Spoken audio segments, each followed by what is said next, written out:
Hi there, this is the West Ham pawn on e4 trap in the Queen's Indian, and it's named after the convergence, if you like, of West Ham's postcode E15 with this trap's ECO game classification, and I am proudly a hammer till I die. After d4 and knight f6, c4 we have an Indian. After e6, knight f3, black goes for b6, the Queen's Indian defense, aiming to put that bishop on b7 and in some variations on a6. Well, white counter fianchettos with g3, and here black does put the bishop on a6 and immediately targeting that loose pawn on c4. Well, there's several ways in which white can defend, but if white defends with knight bd2, it may seem strange that black chooses to now withdraw his bishop from a6 back to b7. Has black lost time in so doing? Has he lost the tempo? Well, not really, because the knight on d2 is actually misplaced there, because it's blocking up the queen's defense of the pawn on d4, and moreover blocking the defense of the queen to assist the advance of that pawn to d5, which is an all-important break in these type of structures. So white plays bishop g2, and black goes with that stab in the center with c5, which is all the more important because, as I mentioned, that d5 move by white is no longer an option.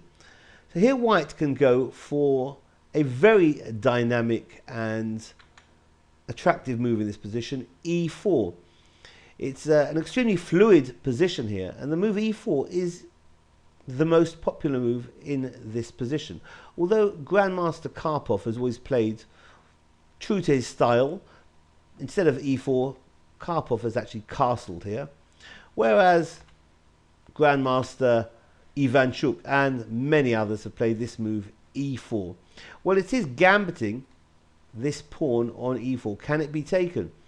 I was surprised to note that Grandmaster Ilya Smirin went for this capture. Knight takes on e4. A bad capture.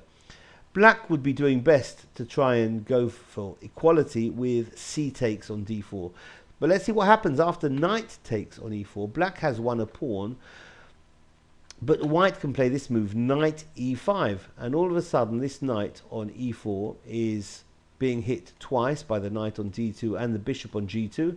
And if it moves, then the bishop on b7 is going to be extremely loose. Well, black can try this move, knight c3. Perhaps that's what Grandmaster Smirin thought in this position. Knight c3 is hitting the queen. So bishop takes b7 is not an option. However, I think Smirin might have missed this continuation. Queen h5 is threatening checkmate on f7.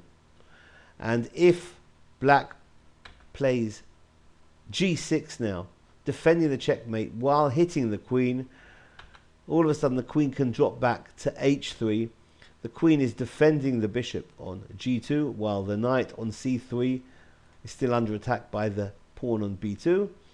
And if black were to first exchange now on g2, bishop takes g2, now queen takes g2, and we see that the rook on a8 is loose, as is the knight still on c3, and white will be winning material and winning the game.